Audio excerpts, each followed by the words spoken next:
Hey guys, how's it going? This is the Bald Metal Nerd coming at you with my fifth video on Metallica's albums. So in this video, I of course am going to be talking about the very famous, extraordinarily famous, best-selling album of the SoundScan era, and that of course is their self-titled 1991 album, aka the Black Album.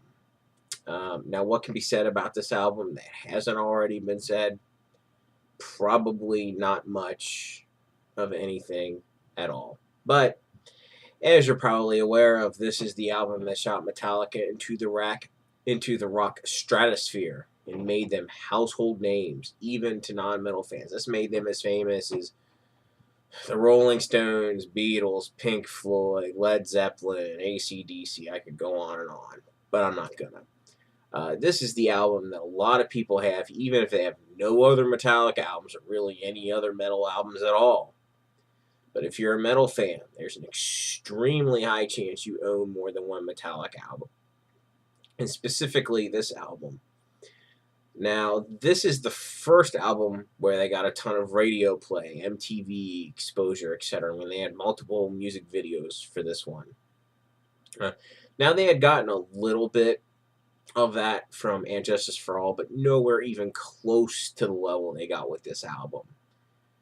This, of course, is also the album where a lot of the old guard Metallica fans really started to hurl accusations of sellout at the band. Now, I totally get where these accusations come from, as Metallica did go for a much more commercial sound on this album, with Bob Rock producing, who was known for producing Bon Jovi and Motley Crue records previously. Now, personally, I'm not so sure they were trying to sell out. I think, honestly, they changed their sound, honestly, just for the sake of changing their sound. Uh, they were tired of doing what they had done on their previous albums.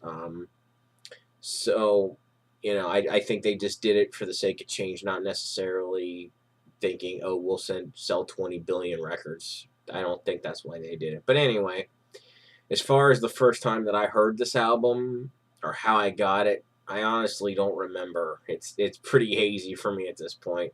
I remember it as clearly as most of their other albums because, by the time this album hit, I was already really into metal. And obviously, at the time, Metallica was by far my favorite band. But I don't remember,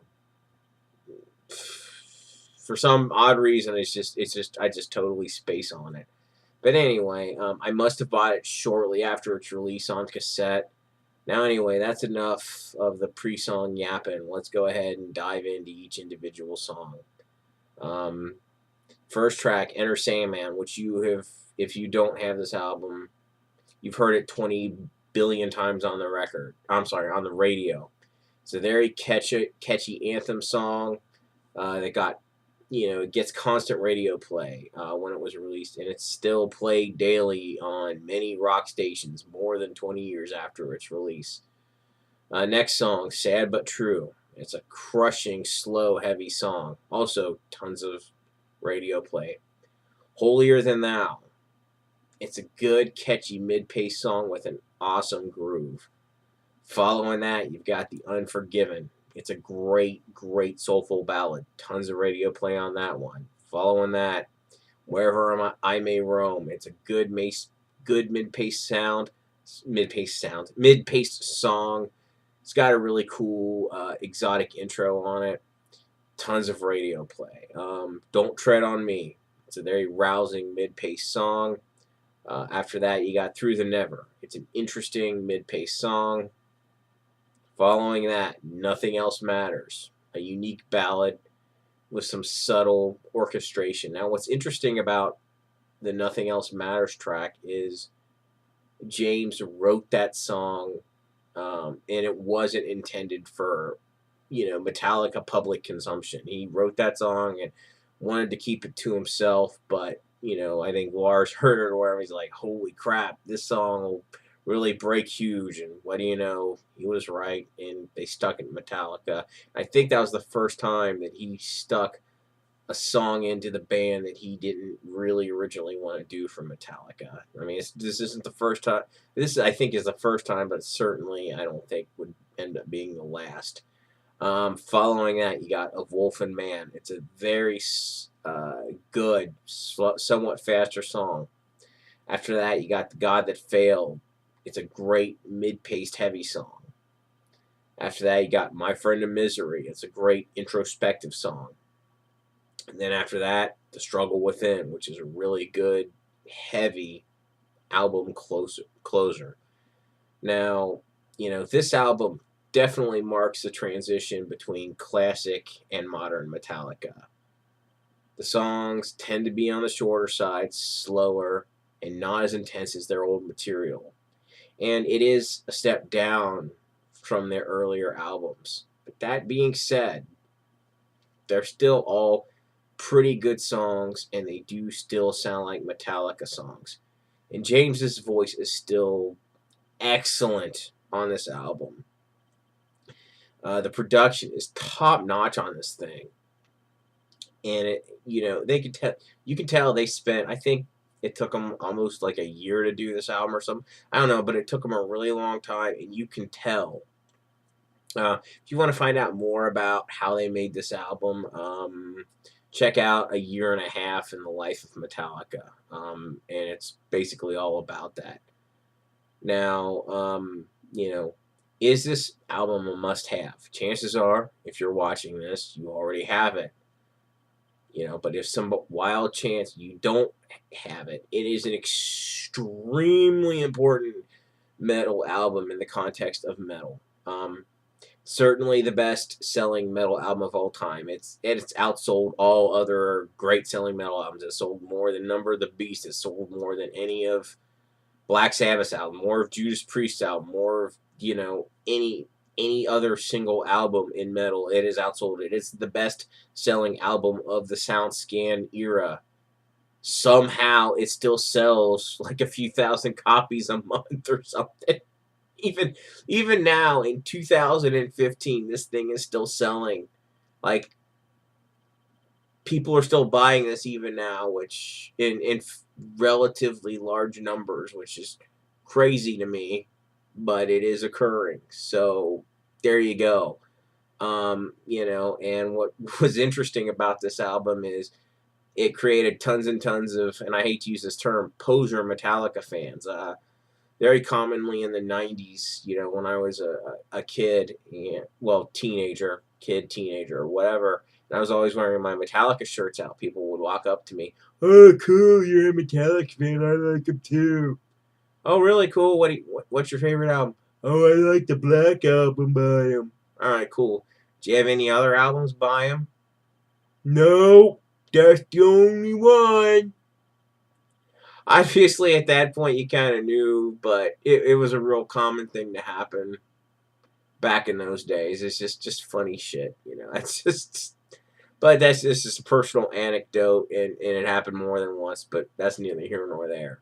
But despite its huge sales numbers, it didn't influence the metal scene nearly as much as their earlier albums. Now, the reason for that is by the time this thing came out, there were so many other metal bands besides Metallica that were important and were doing huge things. I mean, because this didn't come out till 91. And by 91, Metallica had kind of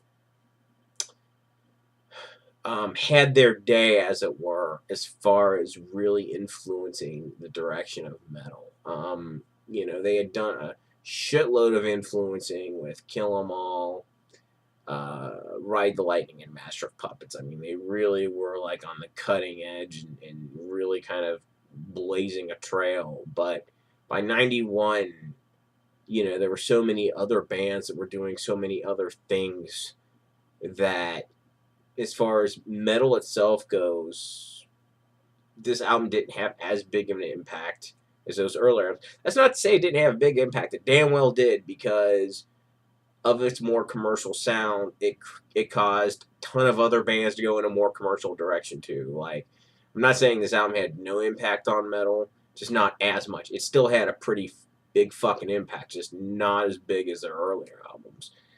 But even though it did have a big impact on metal, it had an even bigger impact, I think, on the whole wider world of rock. It really brought metal into the ultra mainstream. Now, before this, metal was pretty mainstream in the 80s, thanks, unfortunately, to hair metal, but by the time this album came out, heavier metal was starting to really break through in the mainstream, and this kind of just more or less opened the floodgates for other heavier bands to kind of get their day in the sun in the mainstream, as it were. Now, did they get the level of exposure Metallica had? Of course not.